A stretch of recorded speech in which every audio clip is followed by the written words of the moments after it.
Take a look at a traditional agricultural microeconomy.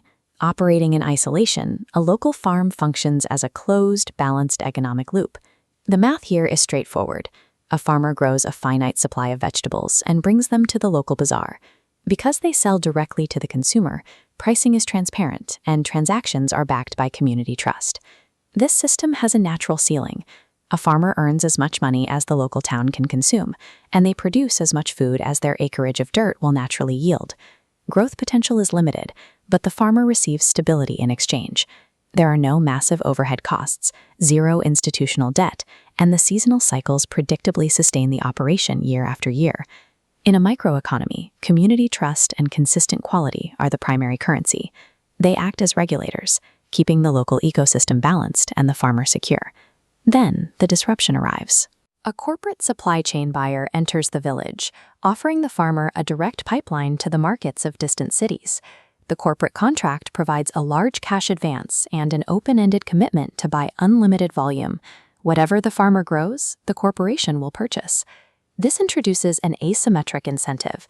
A buyer offers infinite demand to a supplier with finite physical resources. The farmer's acreage remains the same, but their economic ceiling vanishes. Yield expectations rocket upward, detaching from the physical reality of the soil.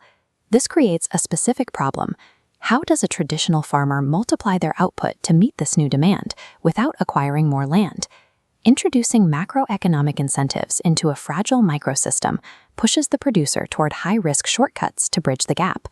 To reach these new targets, the farmer leaves traditional methods behind, using the corporate cash advance to purchase and apply unregulated chemical growth agents. This is artificial yield inflation.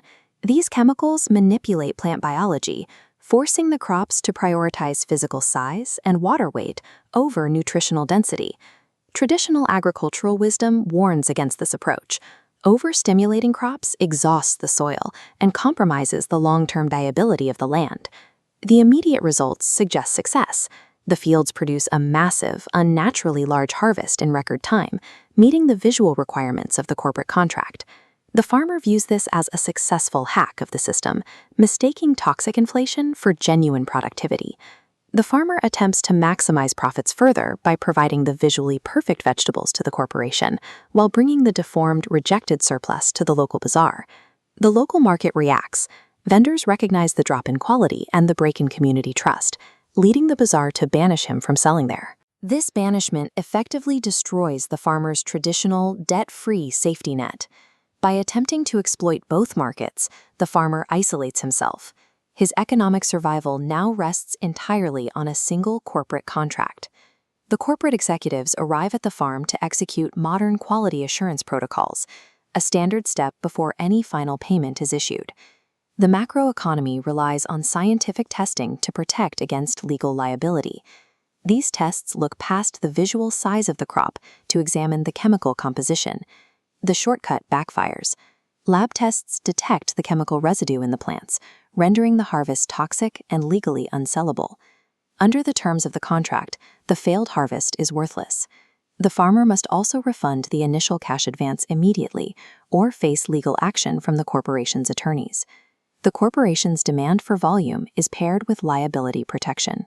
This system is designed to deflect risk back to the producer when the standards aren't met.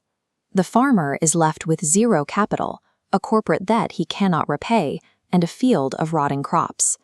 This ruin stands in contrast to the steady prosperity he maintained before adopting the asymmetric incentive. This failure is a predictable outcome of applying perverse economic incentives to a finite system. When local producers trade sustainable quality for artificial volume, they don't just lose a harvest, they engineer their own economic collapse.